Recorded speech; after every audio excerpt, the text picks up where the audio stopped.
vocês? Eu espero que esteja tudo ótimo, que tenham tido um final de semana abençoado, tenham tido dois feriados maravilhosos. Eu tô falando assim meio estranho, meio baixo, né? Tem hora que eu falo direito. Eu tô assim com a transição de voz aqui por conta de uma gripe que eu tive, né? Começou na sexta à noite e eu vim melhorar agora, né? Por esses dias. Mas ainda não estou segura para ir para a escola. Então, a orientação dos meus líderes, minha coordenação é que eu fique em casa. Por isso que a gente vai se encontrar hoje novamente por meio da tela do telefone. No caso, vocês aí da TV, certo? E quem está em casa pelo computador, pelo celular. Então, nós falamos na aula anterior sobre a união atômica, não foi? E a pergunta é: por que os átomos se unem, certo? Os átomos se unem por conta das ligações químicas. E o que é ligação química, professor? A ligação química é exatamente quando átomos que têm semelhanças, eles conseguem se unir, certo? Eles se atraem e se unem. A gente aprendeu que todos os elétrons, eles precisam ter na sua camada de valência uma estabilidade, para que ele consiga receber ou mandar elétron. E para isso ele vai ter que ter 8 elétrons na sua última camada de valência, exceto no caso do hélio, que vai ter 2. E a gente chama isso de teoria do octeto. E agora a gente vai estudar, que eu não lembro se a gente estudou isso, lá na página 186, nós vamos falar sobre ligação iônica, certo? Então, sobre a ligação iônica, é importante eu entender que a palavra iônica vem de união. A rigor, todo átomo é também um íon, mas essa palavra é muito ampliada para indicar um átomo que ganhou ou perdeu elétron. Então, a ligação iônica, anteriormente vimos que em um átomo eletricamente neutro, o número de prótons é igual ao de elétrons. Mas se um átomo perde ou ganha elétron, esse número deixa de ser igual e o átomo passa a ter uma valência, conforme essa diferença. Para o acaso de um átomo perder elétrons, como em seu núcleo existe mais prótons do que elétrons na sua eletrosfera. Esse átomo, antes eletricamente neutro, passa agora a ter carga elétrica positiva. Então, esse átomo chama-se de íon de Cadmio. Entretanto, quando um átomo ganha elétrons e passa a ter em sua eletrosfera mais elétrons do que prótons em seu núcleo, esse átomo passa a ser denominado íon de ânion, sua carga negativa. Então, vamos só entender o seguinte. Vou aqui fazer, eu acho legal de fazer. Interessante. Você vai dar certo por causa do vento aqui, né? Então, ó, vou chamar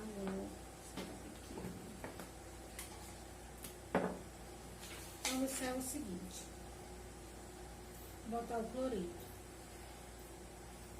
Quando vocês verem um elemento que ele vai dar assim, no caso aqui do cloreto, ó, observa que ele está menos 1. Isso quer dizer que o cloreto, ele ganhou um elétron. Então, além da sua quantidade normal de elétrons, que são 17, ele ganhou mais um. Então, agora ele tem 18, certo? Então, isso quer dizer, o que eu posso falar dele? Que ele está eletrizado negativamente. Então, que tipo de carga tem aqui? Ele tem uma carga negativa. Que tipo de íons tem aqui? Ele tem íons ânion. Íons ânion é quando o elemento ele ganha um elétron. E quando ele ganha, eu sempre vou representar pelo sinal de menos, certo? É o contrário da nossa conta bancária. Você não tem não, mas acho que não. Mas vou observar o seguinte. Se vocês ganham dinheiro, o saldo está positivo. Se vocês gastam ou perdem dinheiro, o saldo está negativo. Aqui é o contrário na química. Se você ganha elétron, o sinal ele é negativo. Isso porque quer dizer que tu vai ter mais elétron do que próton. Então, o que vai aparecer é o menos. Já que, então, quando, vou repetir novamente, vou botar aqui o cloro, o sódio, na verdade. O sódio, vou botar aqui do lado. O sódio, Na mais 1.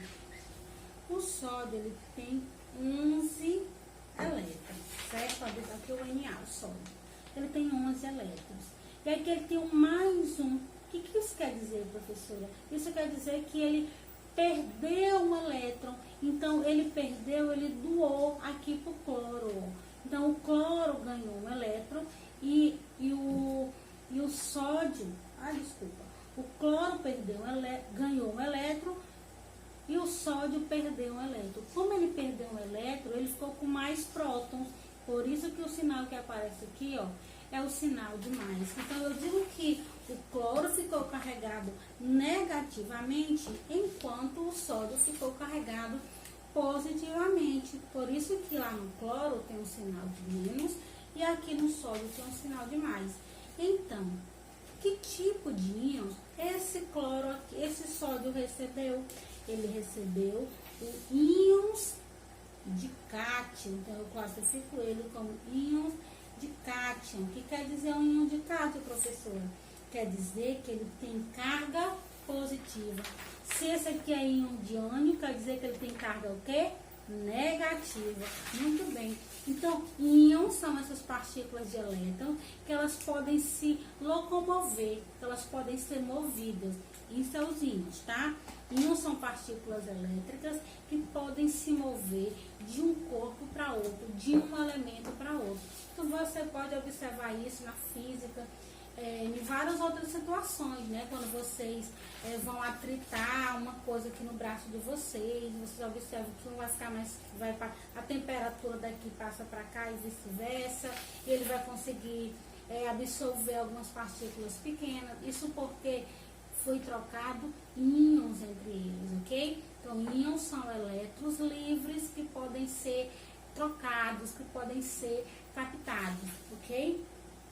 Quando em um elemento ele tem uma carga negativa, tem mais elétron do que próton, ele tem íon de ânion.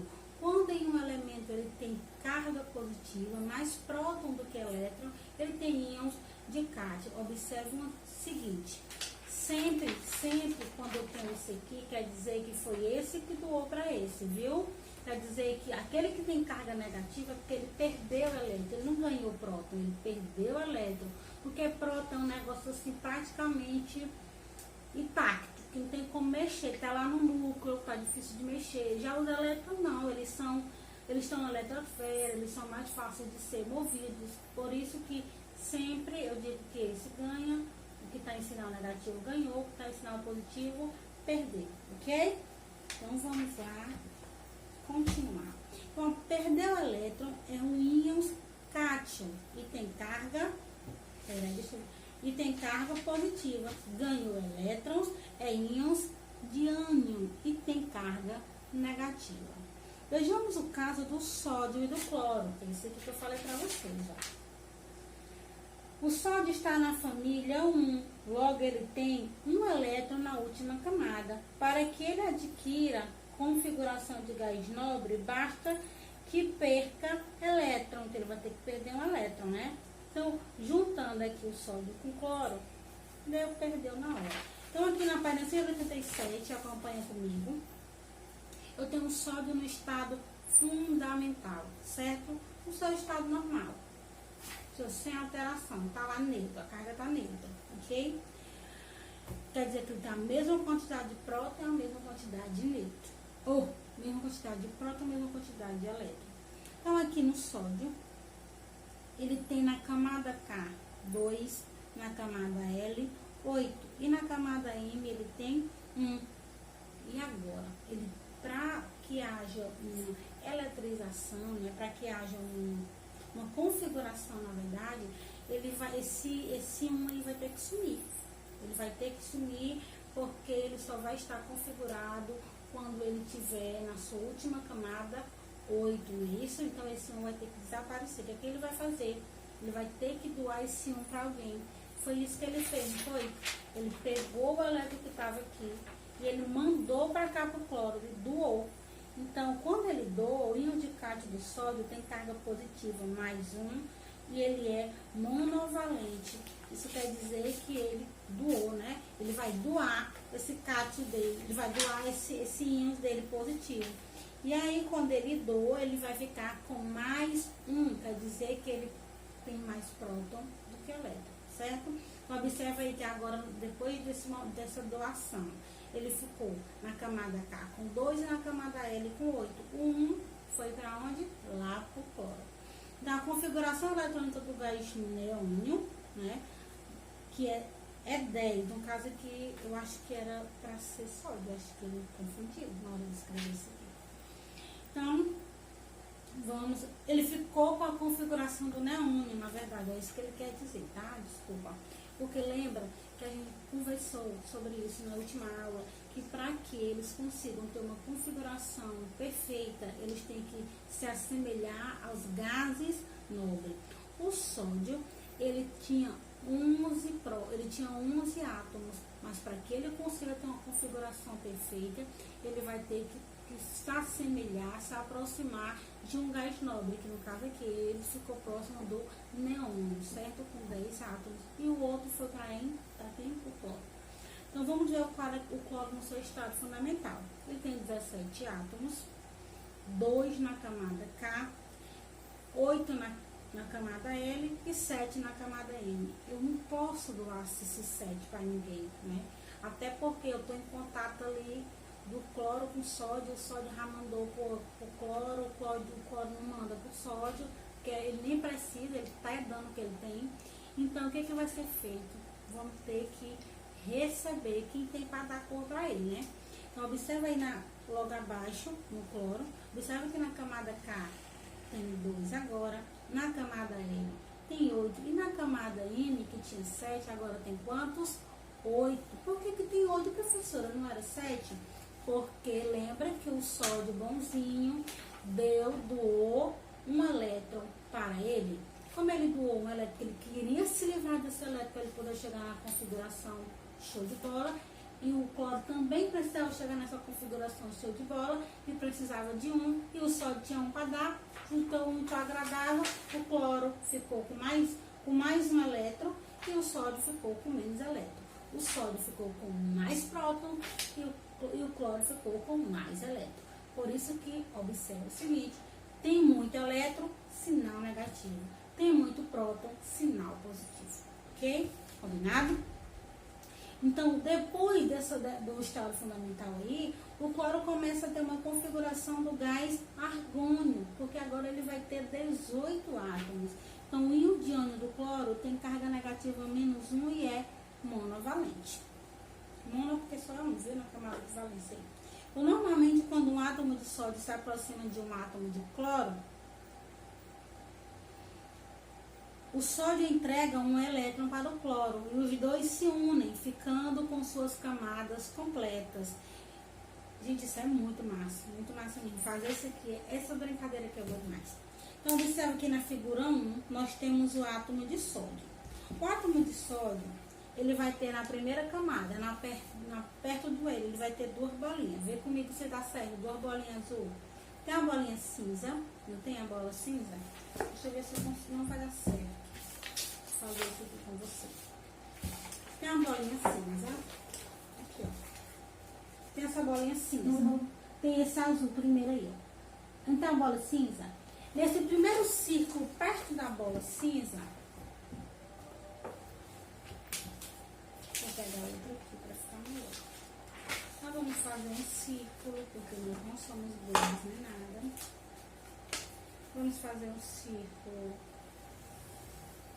perfeito. Meu Deus, que ridículo. Vamos fazer um círculo. Não. Só me desculpa, queridos.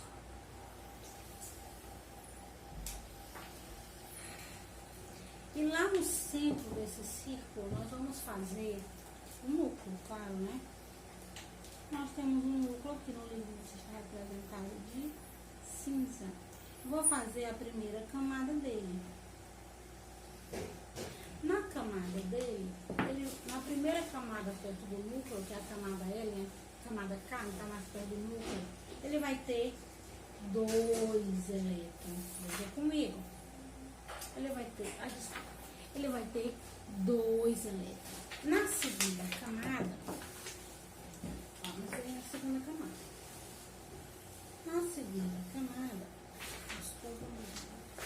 Na segunda camada, naquela camada N, ele vai ter quantos? 8. Vamos contar aqui comigo. 8, não é? Meu Deus, 1, 2, 3, 4, 5, 6, 7, 8. Só que na camada M, lembra da camada M? Deixa eu ver se é a última. Na camada M, ele tem um bendito aí sozinho, né? Lembra que na camada M ele tem só um, que é o sódio, tá, gente? Então, ó, ele ficou com ele não vai conseguir se configurar com esse umbi aqui. Tudo que ele vai fazer, ele vai mandar para quem? Aqui é o Na. Ele vai ter que mandar isso aqui para o Cl, que é o cloro, certo? É isso que tá acontecendo aqui. Vocês estão conseguindo entender o que eu estou fazendo? Estou demonstrando para vocês que eu tenho um elétron, um átomo, e que esse átomo, ele tem camadas, como a gente viu até agora. Essas camadas, elas estão organizadas de acordo com a sua capacidade de recepcionar, de receber elétrons. A primeira camada aqui é K, ela cabe quantos elétrons? 2, por isso que lá no sódio só tem 2. A segunda camada, ela vai caber 8, por isso que na camada L tem 8. E lá na camada M, que caberia muito mais, né? Mas ele só tem 10, ele só tem 11. Então lá na camada L eu vou ter que colocar aqui em 1. Mas eu aprendi também, lá em configurações eletrônicas, que eu não posso configurar um elemento dessa forma se na última camada ele tiver 1. O que eu tenho que fazer, professor? Eu não falo não. Quem vai fazer é o próprio elemento. Porque ele vai ter que doar isso aí para alguém. Mas o que o estudante tem que saber? Para onde ele vai, como ele vai e o que acontece. Certo? Então, observando aí na 187, observa que ele vai doar para quem? Olha só que interessante. O cloro ficou na sua última camada com 7, precisando de 1. Então, foi o que o sódio fez? Mandou para o cloro. E aí, o que aconteceu? O cloro recebeu. E aí, agora ficou 8 no N, que é no Na, que é no sódio, e 8 no Cl, que é no cloro. E se juntaram, ficaram felizes para sempre e formaram sal de cozinha. Que maravilha! Então, isso vai acontecer quando eles vão se misturar, para poder formar uma substância, que no caso aí nós estamos falando do sal de cozinha. Então, quais são os elementos do sal de cozinha? Cloro e sódio, Na e Cl, ou Cl e Na, ok? Então, antes da reação, na figura 1, que é quando ele vai doar, e depois da doação, da reação, né, doação, que é a figura 2. Então, como que nos interessa é apenas a última camada, usa-se a notação de Lewis para demonstrar a ligação. Então, observa aí na página 187, no final. Tu vai ter o Na, certo? Mas, aí tu vai ter o Cl, que tu tá juntando para poder formar o sal. Isso é um químico e você vai pegar, você vai formar o sal de cozinha. Então, o que você vai fazer? Vai juntar sódio mais cloro. Aí você vai pegar o Na, representando em Lewis. Na mais Cl. Aqui você vai fazer, observa o seguinte, o cloro, ele vai ter 7, na sua última camada ele não tem 7 elétrons. Então, vê aí como ele tem 7 bolinhas. 1, 2, 3, 4, 5, 6, 7, não é? Aí agora eu vou representar. Uso os colchetezinhos, né, essas chaves, na verdade. O Na com mais, significando que ele doou. E entre o chavezinho, novamente aí o Cl, com menos, representando que ele recebeu. Vou fazer aqui para não confundir nosso juízo, ok? Então, vamos lá. Eu eu tenho o Na, eu tenho o meu cloreto, eu tenho o meu sódio. E o meu sódio, quero reagir ele com o meu cloro, com o meu cloreto, né?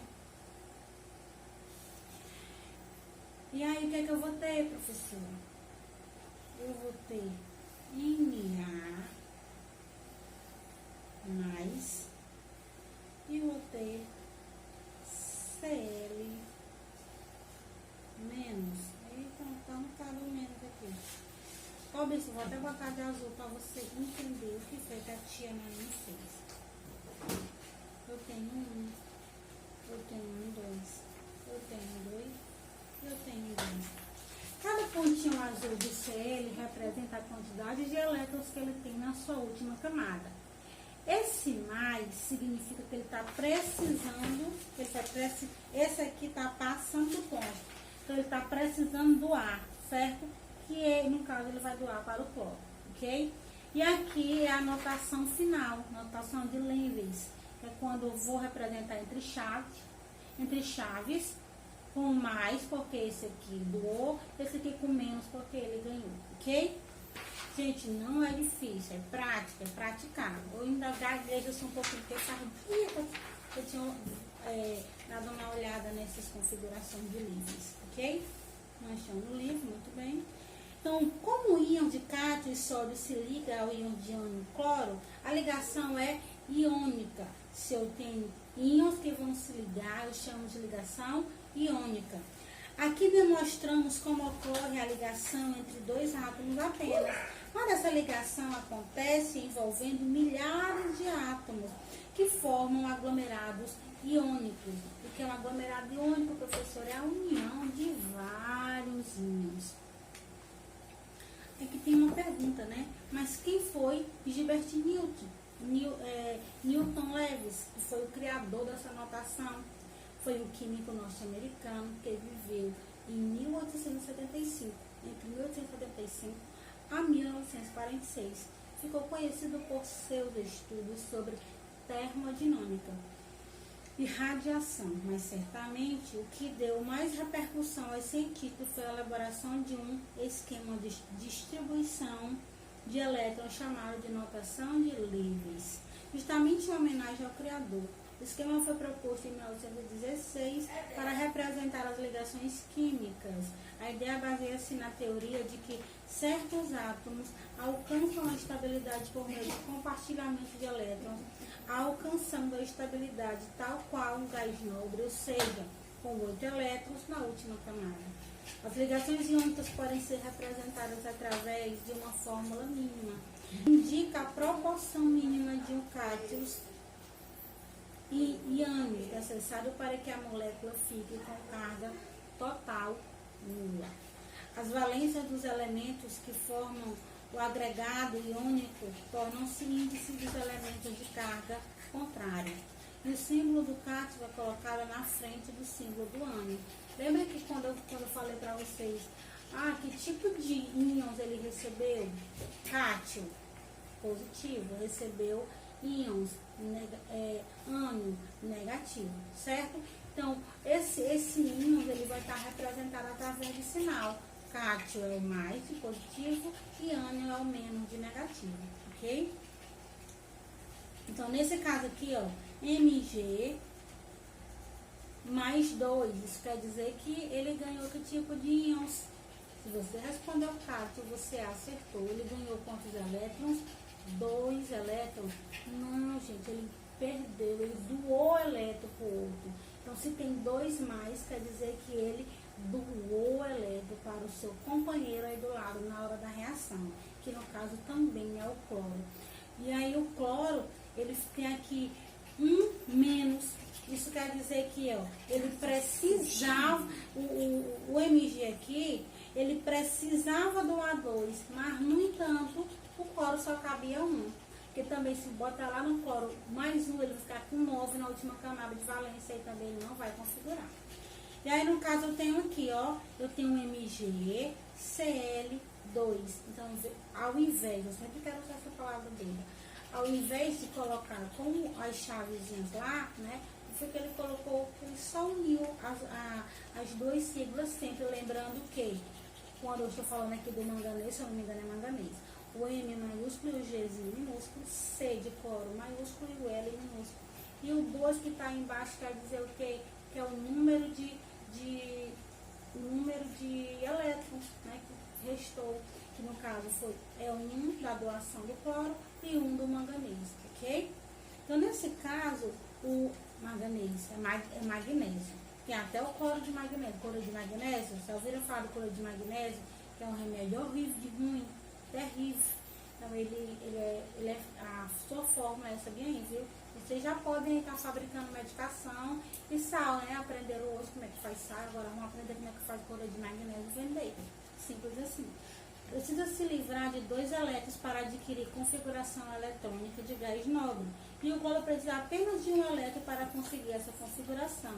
Logo serão necessários 2 átomos de cloro para cada átomo de magnésio. Então, um magnésio não vai conseguir reagir com o cloro, vai ter que reagir com 2 cloro. Mas por que, professora, que ele não vai agir com... Porque um cloro só cabe 1 elétron. Aí vai ficar um aqui no cloro e 1 no magnésio. E esse magnésio tem que se livrar desse outro, porque eu vou precisar de quem? De outro cloro. São necessários 2 átomos de cloro para cada átomo de magnésio. Essa é a fórmula mínima da proporção dessa molécula. Vejamos outro exemplo aqui. Nós temos o Na, que a gente já aprendeu que é o sódio, né? E tem um mais, quer dizer que tem um para doar.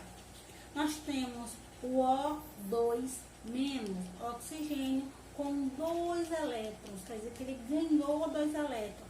Como assim? Ele ganhou 2 como se o sódio só tinha um para dar. Espera, vamos entender aqui, gente. Então, aqui na configuração final, nós temos Na2 e o zerinho ali, né? O O, quer dizer, do oxigênio. Então, na configuração aí final, na anotação, nós temos Na2O, certo? Já vai entender. Observa nesse outro exemplo aqui, que eu tenho Al3+, e tenho F1-. Na reação, eu tenho AlF3. A ligação iônica é a única em que ocorre transferência de elétrons de um átomo para o outro. Em geral, a ligação iônica acontece entre os elementos de família 1, 2 e 3, que tendem a perder elétrons, os elementos da família 5, 6 e 7, que tendem a ganhar elétrons. Logo, nota-se que a ligação iônica ocorre normalmente entre metais e não metais, podendo ocorrer também entre metal e hidrogênio. Essa transferência de elétrons nunca será definitiva de um átomo para outro, mas no que diz respeito ao efeito prático dessas ligações, é o mesmo que se houvesse a perda ou ganho definitivo do elétron. Então, como ele nos falou, eu vou falar para vocês. Observa aqui, voltando a 188, que o sódio que cabe que é doar 1, já o oxigênio tem que receber 2, né? O que vai acontecer? Então, o oxigênio vai precisar reagir com 2 moléculas de sódio para poder receber 1 de cada, ok? No caso aqui do cloro, acho que é alumínio, alumínio e o F aqui de flúor, eu não sei se esse F aqui é do flúor, acho que é. Mas se não for, não importa, você precisa entender uma questão. O Al tem que doar 3 elétrons, tá? Al3+, tem que doar 3 elétrons. Já o F precisa de 1, o que vai acontecer? Para cada 1 alumínio, eu vou precisar de 3 flúor, 3 F, certo? Por isso que tem o 3 lá perto do F, ok? Entendido? Compreendido?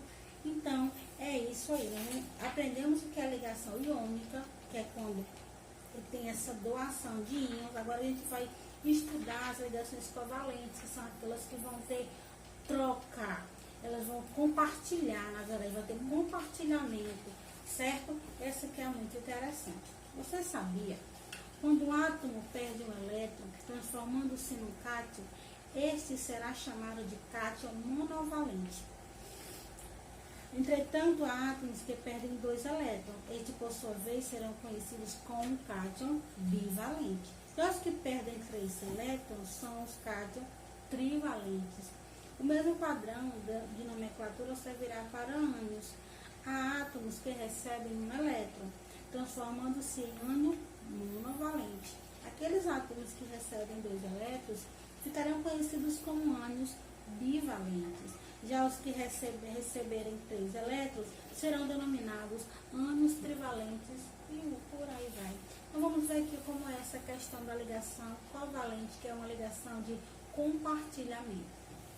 Antes vimos o caso da ligação entre átomos com forças diferentes, isto é, átomos que arrancavam elétrons um dos outros para se estabilizar. Agora veremos o caso da ligação entre átomos de mesma força de ligação. As ligações covalentes acontecem entre átomos de elementos não metálicos e, em comparação com as ligações iônicas e metálicas, as ligações covalentes são mais fracas, sendo importante destacar ainda que há 2 tipos de ligação covalente, a normal e a dativa. A ligação normal, esse tipo de ligação é caracterizada pelo compartilhamento de elétrons entre os átomos, isso é, nenhum dos átomos dá ou recebe definitivamente os elétrons envolvidos na ligação. Vejamos aqui na 189 o primeiro caso do hidrogênio, que vai ter um elétron. Como é que eu vou, lembra da água? A água ela vai precisar de 2 hidrogênios. O que vai acontecer? Ele vai ter uma união. Observa aí no primeiro momento o hidrogênio com o elétron. Depois eu tenho um outro hidrogênio com outro elétron.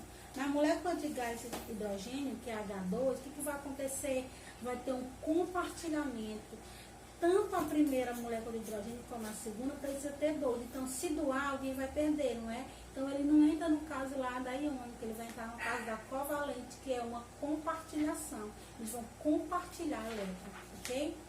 Resumindo, temos a mesma notação de Lewis, tá? Tem um pontinho aí, porque ele só tem 1, ok? E esse X aí quer dizer que eles vão compartilhar. Então, na fórmula de Lewis, como está aí na página 190, nas ligações covalentes, compartilhamento de elétrons é indicado por um traço menos. E entre os símbolos do elemento envolvido na ligação, ele representa o par de elétrons compartilhado, como está aqui logo embaixo. A ligação covalente dativa, coordenada, eu conheço como coordenada, eu não me lembro. Eu vi ano passado levemente, nem me lembrava mais desse termo. Ou semipolar também, já ouvi falar. É caracterizada pela união de átomos estabelecida por meio de pares eletrônicos, que nesse caso são trazidos por apenas um dos átomos envolvidos. Observa aí que também eu tenho um oxigênio, eu tenho um enxofre, eu tenho um oxigênio novamente. No caso aí, só que precisa compartilhar é o primeiro oxigênio com o enxofre.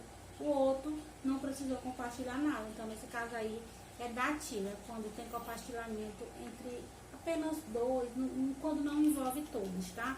Lá na normal, todos vão compartilhar, já na dativa não, ok? Então, cada tracinho vai significar a quantidade de elétrons compartilhados, lembra? Então, o par eletrônico assinalado que liga o enxofre ao oxigênio pertencia inicialmente apenas ao enxofre. Não é mais, então, como na ligação covalente normal, em que cada átomo participa com o elétron, ou partilha, né? Eles partilham elétrons. Nesse tipo de ligação, o par eletrônico é trazido por apenas um dos elétrons de ligação. A seta que vai do átomo doador para o receptor indica a ligação dativa, certo? Observa aqui na página 190, lá no enxofre, onde tem o S, você não sabe onde estou falando de onde está um O, um S e um O, ok?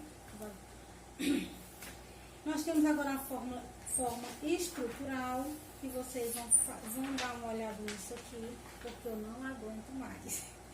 E aí vocês vão ler. Se vocês não conseguirem fazer a 7ª questão, a gente faz na sala, na próxima aula, tá bom? Então, vamos ficando por aqui.